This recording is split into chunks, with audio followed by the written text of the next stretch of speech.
que ça fonctionne?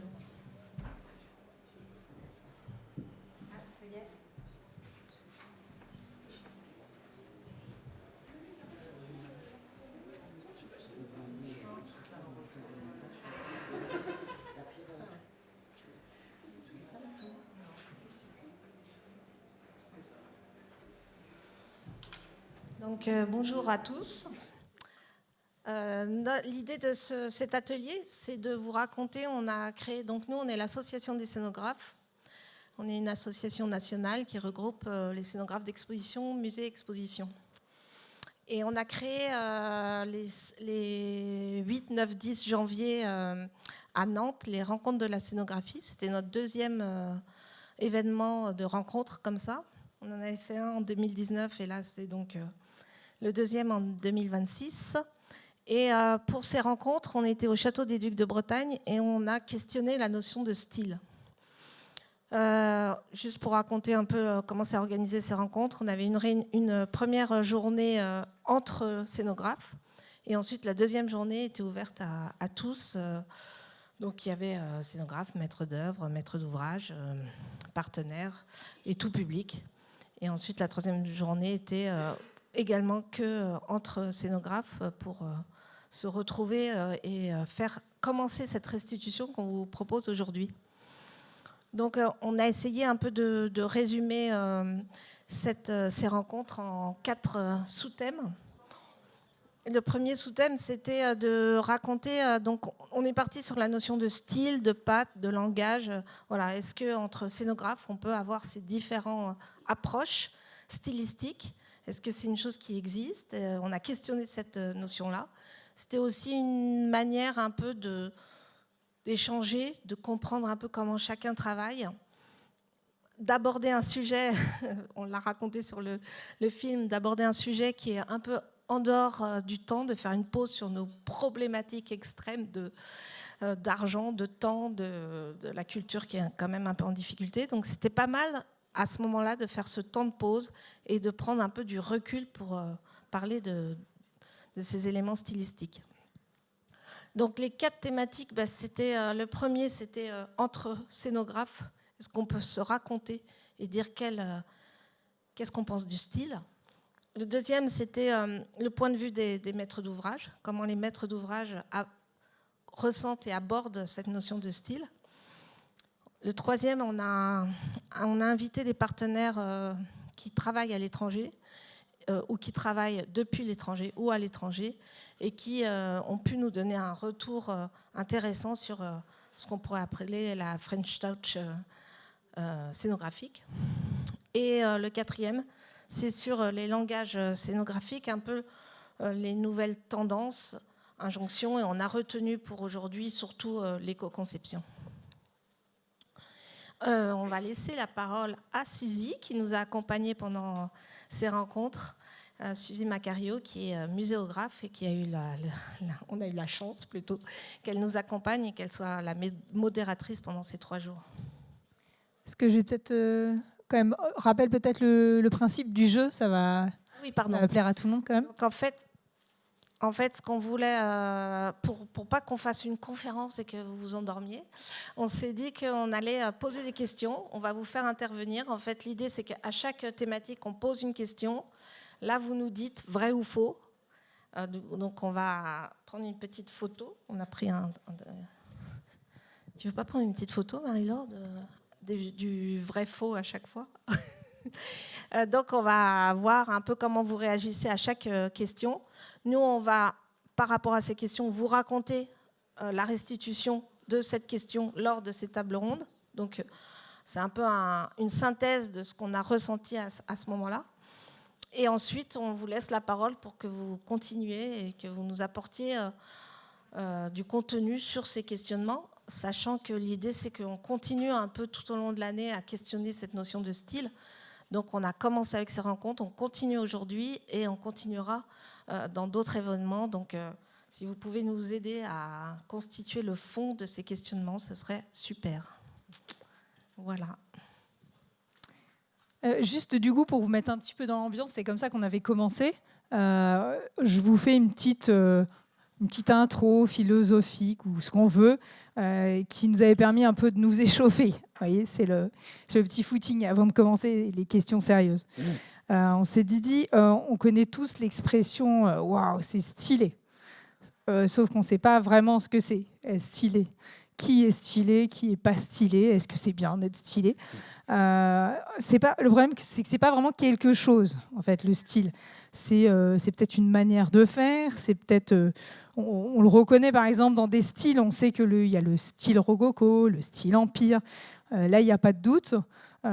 Du coup, on s'est dit, voilà, est-ce que nous aussi, chez les Cénons, on va retrouver un style? Est-ce que le style, c'est la marque de l'originalité? Est-ce que c'est une patte, une signature, un truc que personne ne pourrait faire? Après, du coup, on s'est dit, est-ce que chacun a son style? Parce que c'est pas simple pour déjà 3 raisons. Parce que ça pose un problème au niveau déjà du statut du scénographe. Est-ce qu'on n'en fait pas trop si on attend d'un scénographe d'avoir un style? Et est-ce que c'est pas le prendre du coup comme un artiste? Donc il y a eu cette notion qui est revenue plusieurs fois. Si c'est un artiste, qu'est-ce que ça implique? Est-ce qu'il n'est pas plutôt un artisan? En même temps, on pourrait se dire quand même qu'il y a certaines personnes, on parlait du style Confino par exemple à un moment donné, Confino qui était un grand scénographe aussi, on disait tout de suite on le reconnaît. Bon ok, là oui effectivement on pourrait se dire il y avait un style.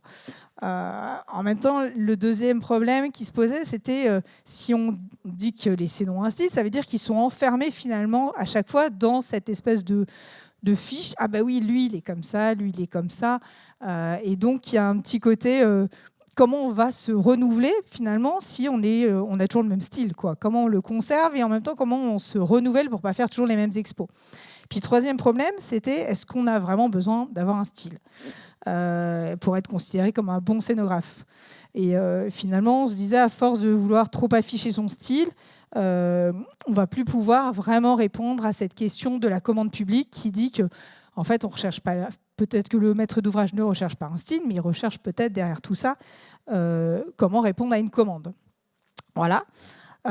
Du coup, alors est-ce que finalement ne pas avoir de style, c'est être plat, être banal, ou est-ce que pas du tout, ou est-ce que c'est mieux? Et puis je concluais, parce que je vous fais quand même pas tout cet épilogue, mais c'était Stendhal qui disait le meilleur style est celui qui se fait oublier. Alors peut-être que ce serait ça. En tout cas, vous allez voir un petit peu au fur et à mesure les différents points de vue qu'ont eu les personnes qui ont participé à ce grand colloque. Et je te laisse la main.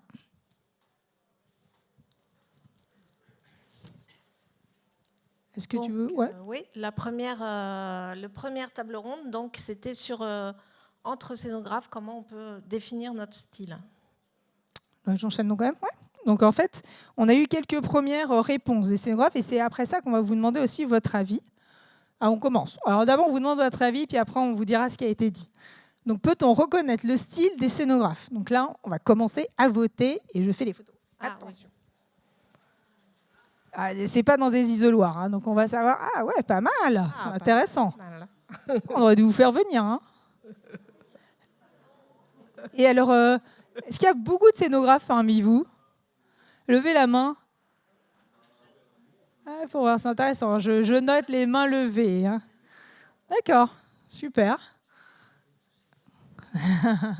J'en ai fait une aussi. Donc, pour vous donner quelques éléments, puisque on se disait, alors du coup, qu'est-ce que ça pourrait être le style pour les scénographes? C'était, ça pourrait être une recherche d'imbrication, de forme entre elles, un traitement spécifique, par exemple de la lumière rétroéclairée, un travail particulier sur le graphisme, l'impression, une volonté d'utiliser des matériaux recyclés ou économes, un travail spécifique sur le design, sur les formes géométriques, une volonté de s'appuyer sur l'esprit du lieu ou de jouer sur un espèce de mimétisme avec les éléments naturels. Bon, voilà, ça c'était les premières pistes. Tu veux compléter? Je veux juste compléter qu'on a essayé de s'éloigner de la notion de typologie. Parce que en fait, les premiers réflexes par rapport à cette idée de style, c'était de se dire chacun a fait plutôt beaux-arts, fait plutôt centre d'interprétation, fait plutôt histoire. Mais ce n'était pas l'idée, en fait, puisque l'idée, c'est le style et pas la typologie, c'est-à-dire quel est notre vraiment langage artistique. Donc voilà, on a essayé vraiment de sortir de cette notion de typologie pour questionner la notion de style. Et d'ailleurs, ce qu'on pourrait dire au public, c'est quels étaient les votes. Parce que du coup, en faisant les interviews de chacun des scénographes, on peut révéler quand même, non, que la majorité disait ne pas avoir de style. Ce qui du coup, est un peu en opposition avec ce que vous avez évoqué là, avec vos petits papiers verts. Donc c'est intéressant. Il y a encore des débats, du coup, finalement. Deuxième question, est-ce que la manière d'aborder un sujet, ou un projet, donc, serait déjà un style? Est-ce qu'une manière, c'est un style pour vous?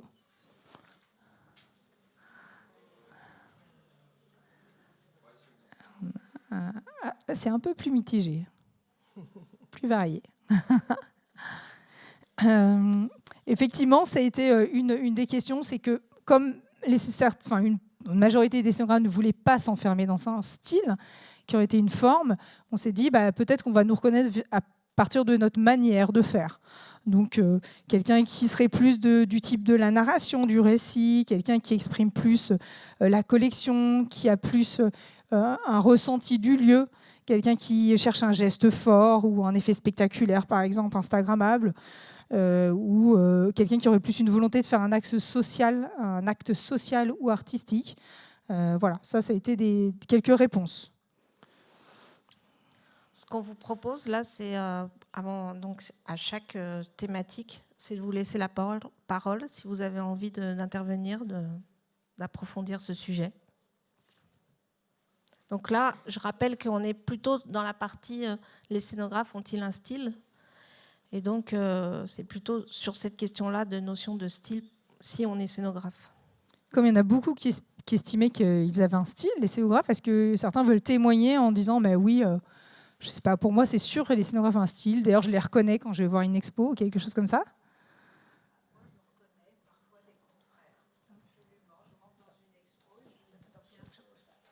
Non, je dis que moi, je reconnais très souvent, pas tout le temps, mais je reconnais la patte de certains confrères. Je rentre dans une expo et je me dis, tiens, ça pourrait être lui ou lui. Et puis, en fin de compte, c'est souvent une des personnes à laquelle j'ai pensé. Et d'ailleurs, en fur et à mesure, en déambulant, je peaufine la réflexion. C'est-à-dire qu'au départ, je peux être dans un truc et après me dire, ça, c'est sûrement ça. Et c'est bien souvent comme ça. Je ne dis pas que ça marche à tous les coups, mais ça m'arrive. Voilà. D'autres avis comme ça? D'autres expériences? Non? Personne ne dit un petit mot? Ah, si, quand même. Les garçons, il faut que ça parle aussi. On doit faire la parité. Non, je voulais juste évoquer une autre façon de voir. Des fois, selon comment on travaille, la typologie, justement, je crois que ça joue beaucoup. Si on est dans les beaux-arts contemporains ou dans plutôt les sciences éducatives, ça change beaucoup. Et selon ce qu'on doit montrer, on doit très souvent s'abstenir, disparaître et laisser la place aux artistes qui sont exposés. Et même si nous sommes vus aussi comme des artistes-auteurs, des fois, c'est aussi sortir. Et voilà, tout comme pour toutes, je suis architecte et scénographe, donc je crois que ça joue pour les deux côtés. Avoir un style ou laisser la place. C'est plus peut-être sur une expo d'art que sur une expo de sciences, par exemple? Oui, moi je crois. J'avoue qu'on n'est pas allé sur ça. C'est intéressant. Ouais. D'autres envies? D'autres remarques? Non, c'est bon? On continue? J'attends toujours les garçons, on est d'accord? Donc maintenant, le point de vue des maîtres d'ouvrage. Donc on a fait une table ronde avec 3 maîtres d'ouvrage et 2 AMO, donc 2 muséographes assistants à maîtrise d'ouvrage. Donc là, on a un peu discuté aussi de comment les maîtres d'ouvrage voient cette notion de style. Ce qu'on peut dire, c'est... Non, je vais vous poser la question. Pardon. Est-ce que les maîtres d'ouvrage sont attentifs au style scénographique?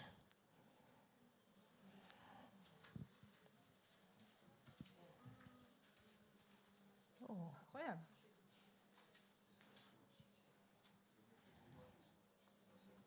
Une majorité de verts, quand même. Ah, il y a les deux. Alors là, on pourrait... on a donc... moi, l'idée, c'est vraiment de faire une restitution de cette table ronde. Donc évidemment, c'est qu'une partie des scénographes, des maîtres d'ouvrage. Mais l'idée, c'était quand même, qui est ressortie, c'était quand même de dire que le maître d'ouvrage, lui, ce qu'il souhaite, c'est raconter quelque chose, raconter un sujet, faire le récit de son exposition prochaine. Et ce qui l'intéresse, c'est de trouver le scénographe qui transmettra au mieux ce récit pour le public. Donc, ce n'est pas tellement, a priori, le style d'un scénographe. En tout cas, c'est ce qu'il dit. Ce qu'il dit, c'est que ce n'est pas le style du scénographe qu'il recherche, c'est de trouver un scénographe qui, lui, sera attentif pour transmettre au mieux son récit. Et je vais même nommer Michel Rouget qui nous a dit une jolie phrase. Le style qui doit subsister, ce doit être le talent à créer une rencontre entre une collection et le public dans le but de satisfaire le plaisir de visite. Voilà. Mais en même temps, c'est un petit peu subtil et pas moi je trouve un peu légèrement contradictoire parce qu'en fait, en même temps, les maîtres d'ouvrage recherchent vraiment un parti pris, des engagements. Ils souhaitent que le scénographe s'engage vraiment sur le sujet. Et d'ailleurs, je cite aussi Philippe Dang qui disait « Il n'y a pas plus de style que dans une scénographie sans style ». Donc, je répondrai à cette notion de dire que même quand on est absent, on est quand même très présent. Parce que je pense que voilà, le style n'est pas forcément dans quelque chose de très, et on le verra, c'est très français aussi, de très spectaculaire. C'est aussi le style n'est pas forcément très voyant. Mais je trouve qu'il y a un peu une petite contradiction entre cette notion de on doit être transparent au service d'un projet d'exposition, mais en même temps, on recherche vraiment, Hélène Descamps disait qu'elle recherchait vraiment à être surprise, elle recherchait vraiment une patte scénographique pour transmettre un projet, un sujet. Et on a conclu cette table ronde en disant que finalement, le souhait de la maîtrise d'ouvrage, c'est qu'il y ait un très fort style, mais de l'œuvre collective construite ensemble. Donc, il ne recherche pas le style d'un scénographe, mais le style de cette scénographie qui doit être unique et qui doit être porteuse de sens et de style, mais c'est l'œuvre collective que l'on créerait ensemble. On continue, on pose... Il y a des questions, des interventions. Est-ce que vous avez peut-être des questions directement sur ce point ? Merci de m'avoir donné le microphone. En fait, ce n'était pas la question, c'était juste une remarque que non seulement les maîtres d'ouvrage, mais même les artistes peuvent négocier la place de leurs œuvres ou juste veulent mettre leurs œuvres en avant. Et c'est pour ça que c'est hyper important de faire attention à la manière dont les œuvres sont exposées.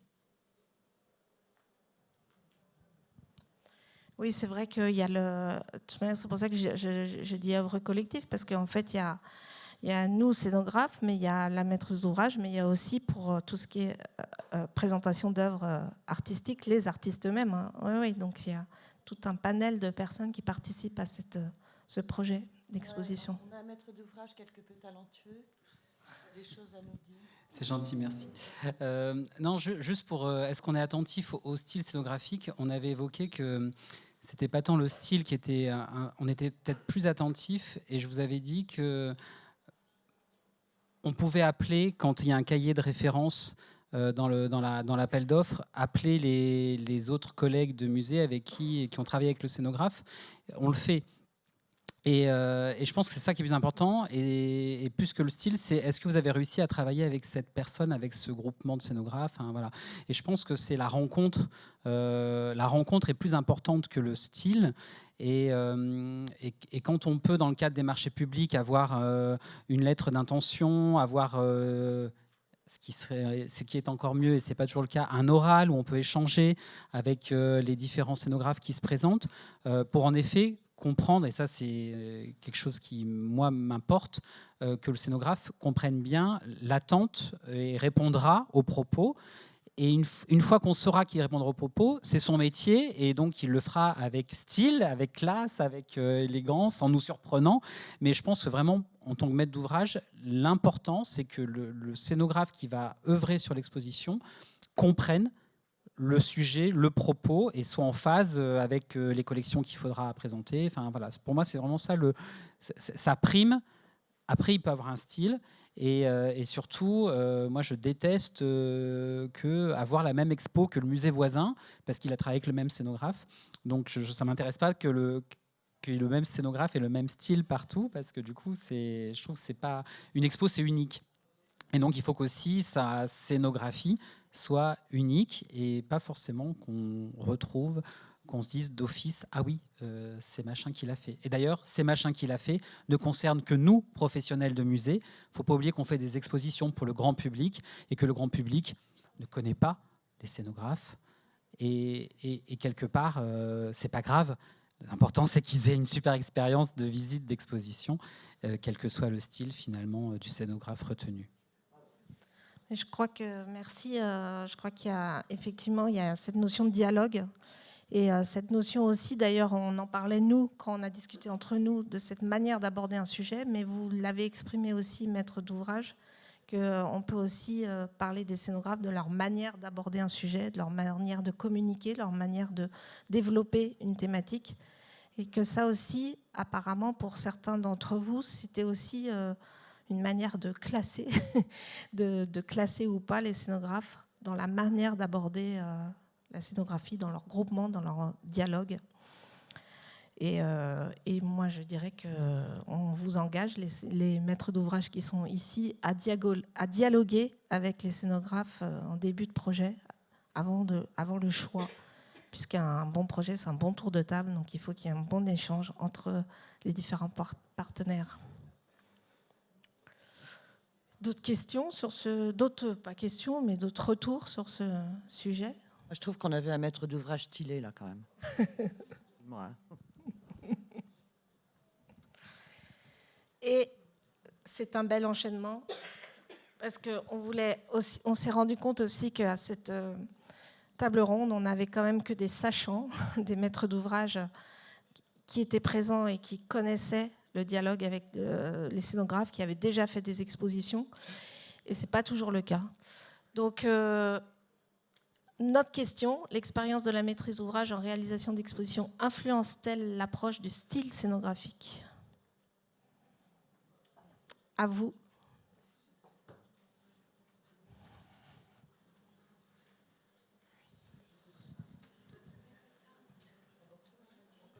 C'est plus dur comme question, c'est ça? En fait, la question, c'est est-ce que si un maître d'ouvrage a déjà réalisé des expositions, il aura une relation, une approche du style différente d'un maître d'ouvrage qui n'a jamais réalisé d'exposition? Parce qu'en fait, on côtoie les deux. On côtoie des maîtres d'ouvrage qui ont déjà fait 10 expositions, 20, et d'autres qui c'est la première fois qu'ils font une exposition. Donc comment ils reçoivent et ressentent cette notion de style? Enfin, est-ce qu'il y a une différence? C'était ça la question. Est-ce qu'il y a une différence, en fait? Est-ce que si on est sachant ou non sachant, il y a une différence?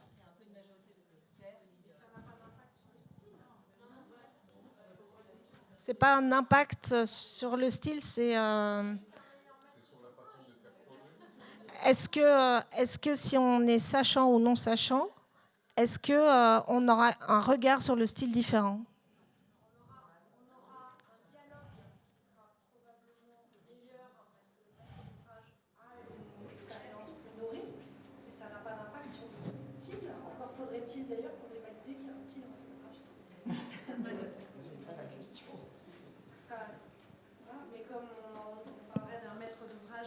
En architecture, ça ne va pas forcément avoir d'influence sur le style, mais plus sur la qualité du dialogue entre le maître d'ouvrage et le maître d'œuvre. Ça revient sur la question de la rencontre et du dialogue, qui n'est pas juste on s'entend bien, c'est chouette, c'est sympa, mais c'est sur la nature des réflexions et des échanges et des attentes et des réponses qui sont apportées, me semble-t-il. Est-ce qui est plutôt positif. Donc en fait, oui, on a voté là. Ouais. Moi, je voulais répondre. En fait, on n'a pas pu tout à fait évoquer ce sujet lors des tables rondes, parce qu'encore une fois, il y avait plus des sachants que des non-sachants, mais il y avait 2 assistants à maîtrise d'ouvrage qui étaient là, qui, eux, ont côtoyé en fait des sachants et des non-sachants. Et c'est vrai que c'est quand même pas du tout la même approche, hein, parce que en fait, quand un maître d'ouvrage a déjà travaillé, a déjà cette expérience de dialogue et de construction d'un projet d'exposition, il maîtrise mieux comment aborder ce projet avec un scénographe. Alors quelqu'un qui n'a jamais fait, on peut avoir tout. Hein. Sur quelqu'un qui n'a jamais fait, moi j'ai connu des... C'est pour ça qu'on avait commencé amis-ennemis sur ce sujet, parce que moi j'ai connu des maîtres d'ouvrage qui avaient très très très peur des scénographes. Souvent, ceux qui ont déjà travaillé avec des scénographes, ils comprennent qu'il n'y a pas besoin d'avoir peur, mais des gens qui n'ont jamais travaillé, il y en a qui ont très très peur que le scénographe leur envahisse le projet. Et voilà. Donc je pense qu'il y a une notion de style qui n'est pas le même. Voilà. Mais je dirais que ce n'est pas maître d'ouvrage sachant ou non sachant, c'est selon le type de maître d'ouvrage. Mais je pense qu'on n'a pas la même approche si on connaît le métier ou si on ne le connaît pas.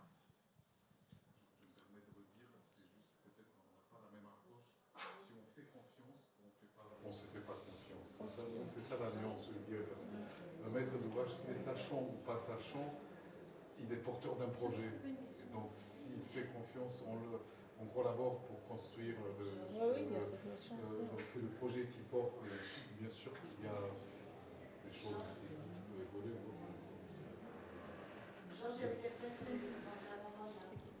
Vous m'excusez.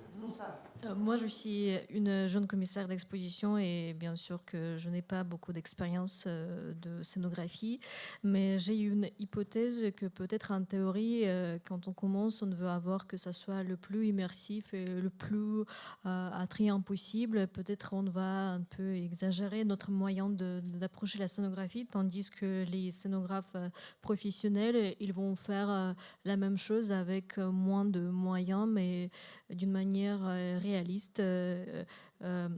Donc, si ça concerne le budget, les matières et aussi le dialogue avec le public, parce qu'ils ont vu, d'après leur expérience, comment ça a joué, comment le public a réagi et si ça vaut le coup de le mettre en place.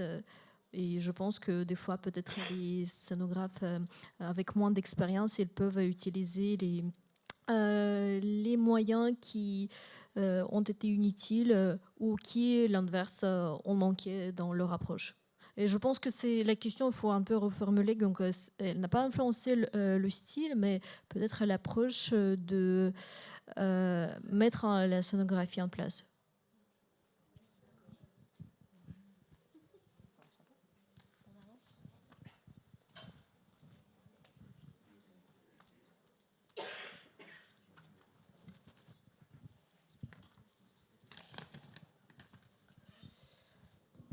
Donc on avance sur nos thématiques.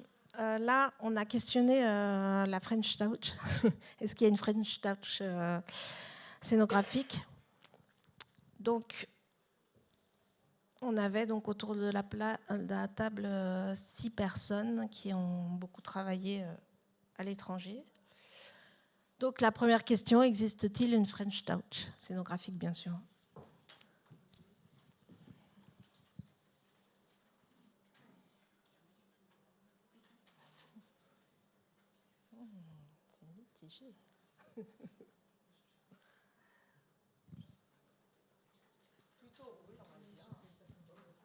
Alors qu'on va dire que lors des journées, ça aurait été plutôt vert, par résultat. En fait, nous, on a été presque surprises que finalement, oui. Enfin, encore une fois, de cette table ronde.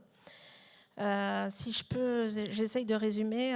En fait, déjà, en France, on a une expertise de la scénographie qui est assez ancienne, qui a une histoire beaucoup plus longue que d'autres pays, même européens. Par exemple, en Italie, la scénographie telle qu'on l'entend aujourd'hui est beaucoup plus récente. Donc en fait, on a une histoire de la scénographie qui est installée depuis de nombreuses années, et donc ça implique qu'il y a beaucoup de professionnels qui se sont développés sur ce sujet, et beaucoup d'institutions aussi.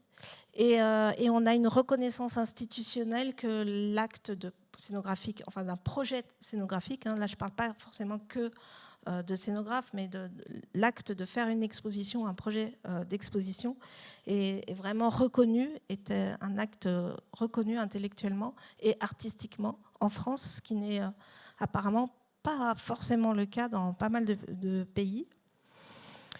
Donc ça, c'était une donnée qui est... En fait, tous les représentants qui étaient là vraiment l'ont exprimé tous à leur manière. Il n'y a pas de contradiction. Il y a aussi l'idée que le scénographe, là pour le coup, le scénographe, il a vraiment une posture à la française, c'est-à-dire intellectuelle, avec une notion de réflexion, de critique, de remise en question un peu continuelle, un peu gaulois, là. Et que voilà, c'est quelque chose qui est très typique au scénographe français. Et sinon, on peut reconnaître en tout cas beaucoup de qualités des scénographes, c'est-à-dire françaises, c'est-à-dire, ça ne veut pas dire qu'on est les seuls à faire ça, encore une fois, mais il y a une notion de vraiment maîtrise des parcours, des articulations, du rythme, du rapport à l'œuvre, du respect de l'œuvre. Ça a été dit par plusieurs personnes, qu'on a un respect de l'œuvre dans nos gènes, en fait, qui est plus fort que... En fait, après, c'est des généralités, bien sûr, mais c'était essayer justement de synthétiser ces généralités. Une notion d'accessibilité qui s'est beaucoup développée ces dernières années et qui n'est pas forcément si évidente à l'étranger. Et là, je vais citer Xavier Van Houtave, qui est là, qui nous a fait un très joli texte. Disait la scénographie française privilégie la suggestion plutôt que la démonstration, le vide plutôt que la surcharge. On peut aussi dire qu'il y a un dialogue avec le contexte fort, l'histoire du lieu, son architecture, sa mémoire ou son environnement culturel influencent fortement la conception scénographique. En France, le projet s'inscrit dans une continuité critique avec l'existant plutôt qu'à imposer une forme autonome ou spectaculaire. Il nous a beaucoup été dit qu'en fait, à l'étranger, en Asie notamment, on cherche vraiment le spectaculaire encore plus qu'en France, même si ça vient un peu. Mais le spectaculaire, le waouh, l'effet spectaculaire, est quelquefois au détriment du contenu et de l'œuvre. Voilà sur ce point. Si vous avez des retours.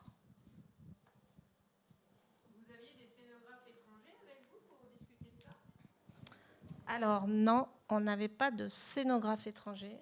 On avait un constructeur, Xavier, qui était ici présent, qui est en Belgique, mais qui travaille à l'international.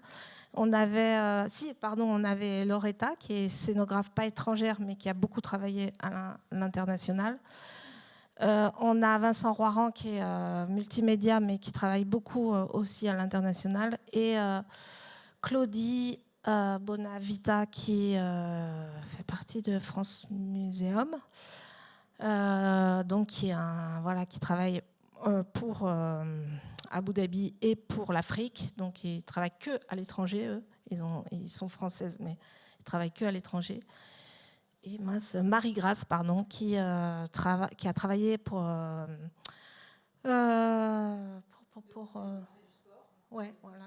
de Nice, et qui a travaillé sur...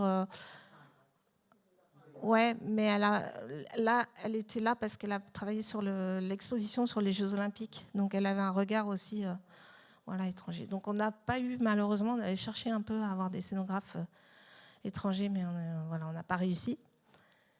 Mais je pense que leur retour était aussi intéressant, parce que c'est vraiment des gens qui travaillent à l'étranger, quoi, ou depuis l'étranger, mais qui ont ce regard sur comment l'étranger nous voit. Vous avez d'autres questions? Bon, je continue. Donc, non, ça c'est... Hop. Donc c'est juste une petite question un peu. Il me manque une question, non? Attends. Oui, voilà. Cette expertise dite française peut-elle influencer, voire altérer la perception de notre travail scénographique? Donc là, c'était une question sur est-ce que ce qu'on a raconté avant peut aussi être pas forcément une qualité, mais un défaut. Voilà, c'est la question qu'on vous pose. Des qualités ou des défauts. Est-ce que vous pensez que cette notion d'expertise, de connaissance, d'histoire peut être aussi de... Enfin, ce que j'ai raconté avant, c'est et aussi ce travail intellectuel, cette création intellectuelle, cette recherche toujours d'un processus de création en devenir, avec beaucoup d'étapes de création, de longueur de discours, peut être aussi vu négativement ou pas.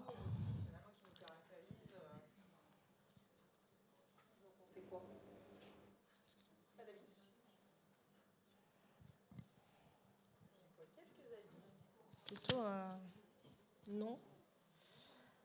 Eh bien, décidément, nous allons être en opposition avec vous, parce qu'en fait, ce qu'ils nous ont raconté, c'est que c'est à la fois des qualités, ce qu'on vous a raconté, mais ça, c'est pas toujours perçu comme des qualités, parce que ce processus intellectuel, cette démarche du siècle des Lumières est longue et n'est pas très hiérarchisée, n'est pas très structurée. Et à l'étranger, donc en Asie, c'est très net, en tout cas, mais c'est qu'en fait, il y a une notion de hiérarchie et de pragmatisme beaucoup plus importante, et tout le processus de création n'est pas forcément valorisé, n'est pas forcément intéressant. Ils veulent aller directement au résultat, et voilà, c'est pas toujours bien vu. Voilà, donc. Sujet aussi sur la manière peut-être plus sérieuse d'aborder les choses, et voilà, on nous disait aussi ça manque peut-être un peu voilà, de folie, un peu de justement du waouh et de souplesse peut-être.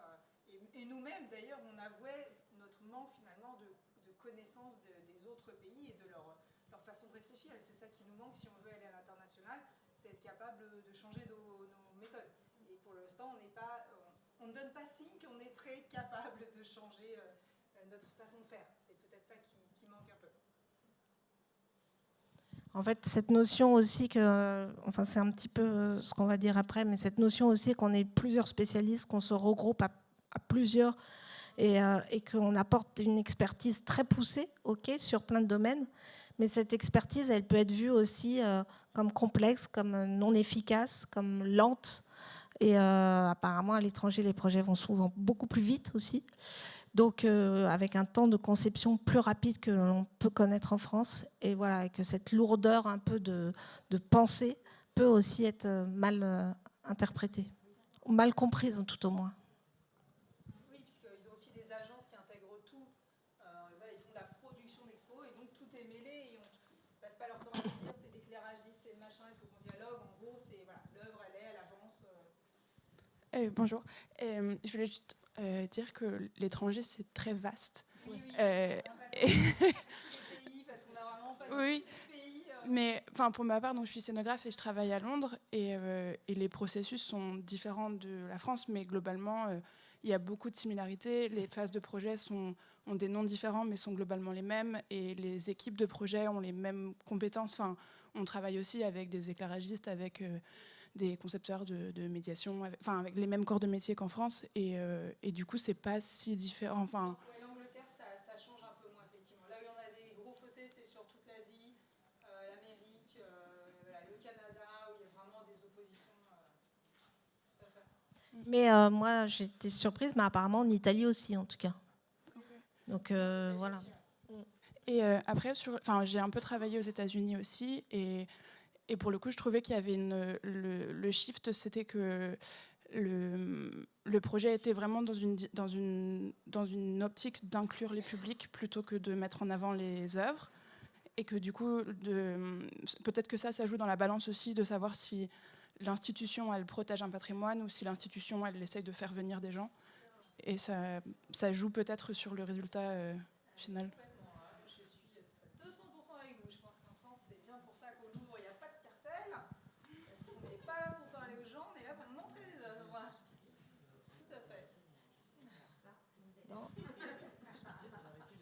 Donc on avance, désolé. Ah, pardon, juste quand même.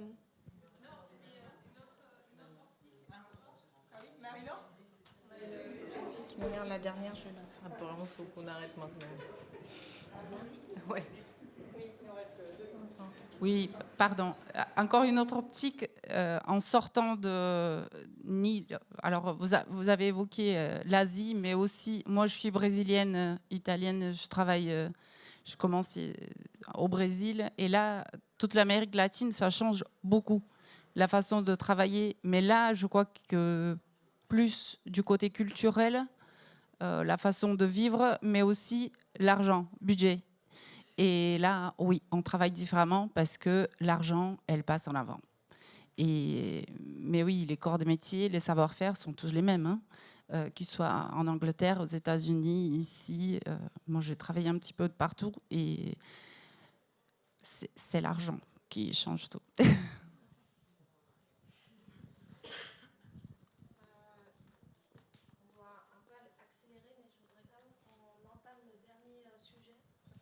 Ouais. Faut pas tomber. Bon, on n'a plus trop le temps, mais je vais essayer de.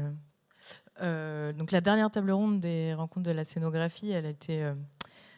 Agnès disait qu'on voulait un peu s'écarter de nos problématiques du quotidien, mais du coup la dernière table ronde, c'était un peu de questionner les évolutions, enfin le style en scénographie et ces évolutions en regard des évolutions du contexte sociétal, on va dire. Donc c'était assez vaste et il y avait beaucoup de monde sur cette table ronde. On a parlé nouvelles technologies, on a parlé nouveau rôle des musées, on a parlé enseignement et on a parlé aussi réponse à la crise climatique, ou en tout cas comment on intègre cette crise dans nos travails et donc en éco-conception. Donc on était une dizaine de professionnels pour discuter, mais sur l'éco-conception particulièrement, on avait Olivia Berton qui est dans la salle et que je vais beaucoup paraphraser si j'ai le temps de parler, voilà, qui est à l'association Scénographe et aussi Augure Lab. Et on avait aussi Pierre Chotard du château où on était accueillis, qui est responsable des expos du château des Ducs de Nantes, qui était intervenu en duo avec Damien Forget de la ressourcerie culturelle de Montaigu, parce qu'ils travaillent ensemble sur l'éco-conception au château, sur les expositions temporaires. Donc ensemble, on s'est interrogé sur est-ce que l'éco-conception a une influence sur l'esthétique des scénographies. Et donc pour aborder le sujet de manière un peu légère, je voulais vous poser la question, peut-on savoir si une exposition a été conçue en la visitant ?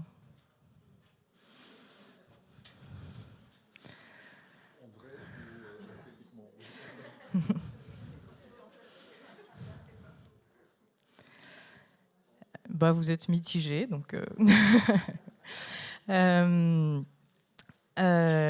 je vais reprendre ce que Olivia nous a expliqué. Donc aujourd'hui, on ne peut pas savoir en voyant un visuel d'une exposition ou en la visitant, ou en tout cas pas du premier coup d'œil si elle est éco-conçue ou pas. L'éco-conception, maintenant, ça fait partie un peu des... Je ne sais pas si on peut appeler ça des contraintes, mais en tout cas du cahier des charges d'une exposition. Et Olivier nous expliquait que de la même façon où en tant que scénographe, on doit résoudre des problématiques d'accessibilité, de sécurisation des collections, de sécurité. On résout tout ça par le dessin scénographique, mais en se baladant dans l'exposition, on ne se dit pas cette exposition est hyper accessible ou super sécurisée. Voilà. Donc en fait, donc maintenant, ça ne se voit pas tant que ça.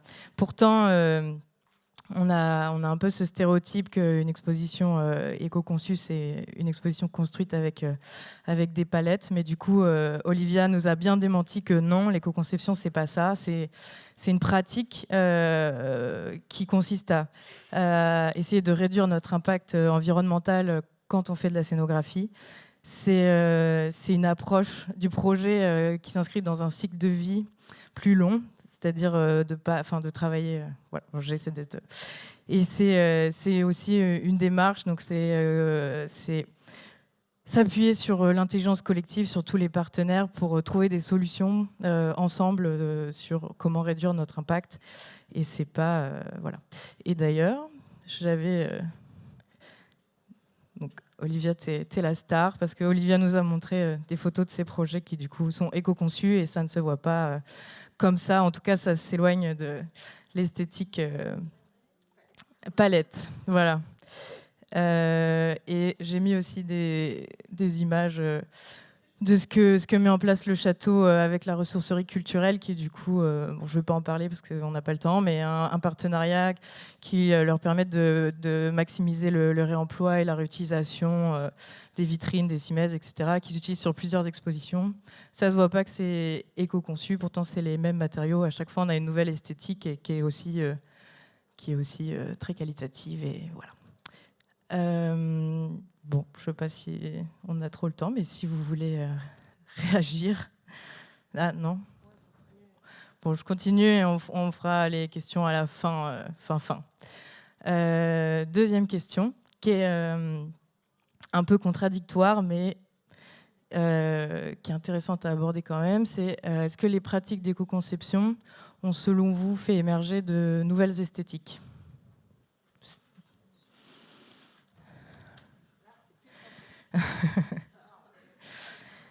Effectivement, c'est plus tranché et c'est en cohérence avec ce dont on a discuté pendant les rencontres. Alors, ça signifie pas effectivement des scénographies palettes, mais il y a quand même, dans ces démarches d'éco-conception, fait apparaître des nouveaux matériaux parce qu'on cherche à limiter l'impact des matériaux. Donc, on assume plus des matériaux bruts avec des finitions qui sont légères pour éviter les couches et les couches. Et ce qui est intéressant, c'est que ça nous invite aussi à se remettre en question, à se demander qu'est-ce qu'une scénographie réussie. Et donc, ça nous invite à repenser l'esthétique des scénographies. C'est penser des assemblages mécaniques qui sont démontables, qu'on assume et qui sont intégrés dans l'esthétique des scénographies, qui permettent de faire des mobiliers qui sont plus faciles à rénover, à actualiser. Voilà. Et puis, c'est aussi se jouer de cette contrainte d'éco-conception. Si on a des cimaises réutilisables, on a des joints, et du coup, qu'est-ce qu'on fait de ces joints ? C'est du rythme, etc. On les utilise pour marquer des parties, enfin voilà. Donc effectivement, de nouvelles esthétiques, mais tout aussi qualitatives. Ma dernière question, c'est est-ce que l'expression de l'éco-conception va au-delà de l'esthétique ? C'est-à-dire, est-ce que c'est peut-être un peu perché, mais voilà, c'est ça. C'est peut-être un peu perché, mais on va dire, est-ce que la réponse spatiale, quand on fait de l'éco-conception en scénographie, est-ce que c'est juste dans les mobiliers ou est-ce que ça change autre chose dans l'aménagement des expositions ? Voilà.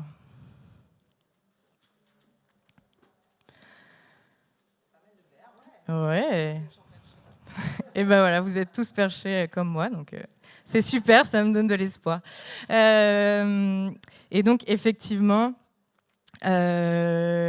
l'éco-conception, on en a parlé au tout début, c'est s'inscrire dans un cycle de vie plus long, penser qu'on intervient après des confrères et consoeurs et avant d'autres confrères et consoeurs. Et donc c'est repenser nos méthodologies de travail. Je viens de la conférence XPO qui parlait de coopération, mais du coup, ça implique de coopérer avec les autres scénographes, ceux qui étaient avant nous et ceux qui passeront après nous. C'est peut-être aussi revoir nos façons de travailler avec nos maîtres d'ouvrage, nos commanditaires, les entreprises, et tous les gens qui travaillent sur le projet. Et dans cette notion de prendre soin, il y a aussi prendre soin des publics. Et donc, ça rejoint cette notion de care que j'ai abordée très brièvement en tout début. Mais voilà, comment prendre soin des publics, c'est aussi leur donner des espaces où ils peuvent prendre le temps, leur proposer des moments pour ralentir dans les expositions, leur proposer des endroits où ils peuvent s'installer. Voilà, c'est ça aussi, l'éco-conception, c'est prendre soin les uns des autres, coopérer, prendre soin des publics, et voilà. Et de nous. Et donc, je termine avec la la phrase que Olivia nous avait proposée en introduction, et moi je la mets en conclusion. Donc la transition, c'est pas seulement des panneaux solaires et des carottes, donc pas seulement peut-être des joints creux et des assemblages mécaniques, mais c'est comment on fonctionne ensemble et construisons notre propre résilience. Voilà. Bon, j'ai été un peu vite parce qu'on était pressé par le temps et je vous ai pas beaucoup donné la parole, donc c'est pas du tout éco-conçu comme conférence. Mais maintenant, la parole est à vous. Si on a quelques minutes, si vous avez des retours sur cette partie. Le flop. Fin du salon. Ah. Merci.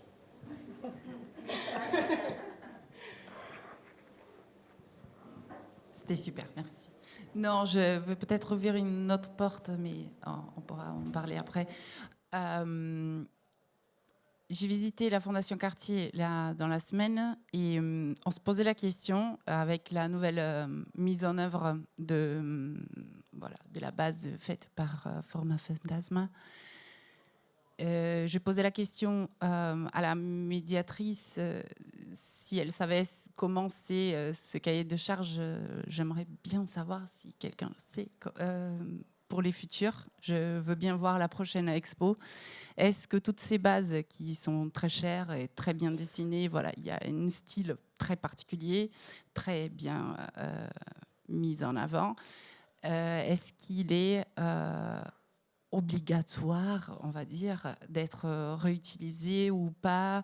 En tout cas, j'aime beaucoup discuter de ça avec d'autres collègues scénographes. Je sens qu'ils soient ici en France, au Brésil ou d'autres endroits, on a peu de bases de dessins qui soient les bâtiments en eux-mêmes pour que nous, on puisse travailler confortablement. C'est toujours n'importe quoi, c'est jamais très nickel, mais surtout tout ce qui est existant. Est-ce que c'est de la coopération entre collègues aussi? Parce qu'on vient de faire une exposition, on a tous les dessins, on a toutes les bases. On peut quand même passer aux collègues d'un côté. Même si le musée ou le maître d'œuvre, il ne nous a pas payé pour ça. On fait des dessins, on met en œuvre parce qu'il le faut pour que nous, on puisse travailler. Mais après, il faut le passer. C'est un travail à être payé, bien sûr. Les bonnes bases, qui soient du bâtiment en soi ou de tout ce qu'il y a à être remployé dans l'exposition. J'aimerais discuter de ça, peut-être. C'est vrai que c'est une question qui est souvent abordée dans les collectifs ou peu importe, associations qui réfléchissent autour de l'éco-conception, cette notion de droit d'auteur et comment effectivement on gère le fait de passer ses dessins les uns aux autres. Alors, je vais pas avoir la réponse là, mais je sais que les augures dont Olivia fait partie a publié un feuillet, je sais pas comment on appelle ça, sur les droits d'auteur et il y a sûrement des réponses là-dedans. Après, à titre personnel, moi je pense que c'est hyper important de coopérer entre scénographes et de se passer les dessins parce qu'on perd tellement de temps à faire des relevés. Et j'ai découvert hier que j'avais une Simès que je voulais réemployer qui est finalement en carton. Donc voilà.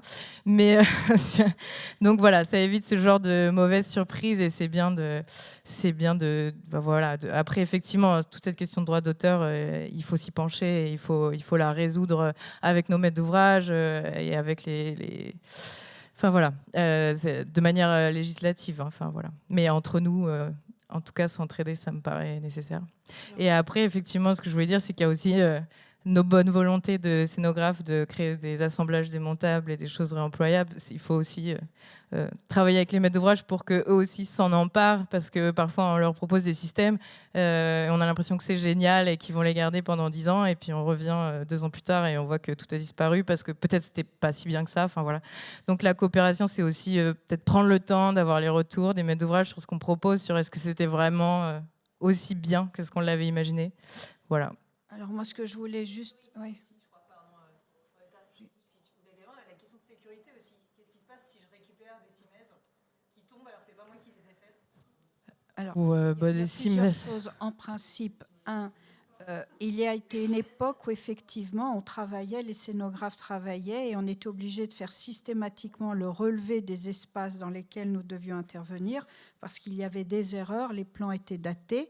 Donc on le faisait presque systématiquement, on le faisait gratuitement et il n'était même pas, je crois, question d'oser demander une rémunération pour ça au maître d'ouvrage. Heureusement, avec le temps, les musées ont vraiment compris que ça avait un intérêt parce qu'on refaisait, chaque équipe refaisait le même travail inlassablement et il y a eu effectivement, les grands musées ont refait leur plan, ce qui nous permet, nous, au moins, de ne pas avoir à le refaire.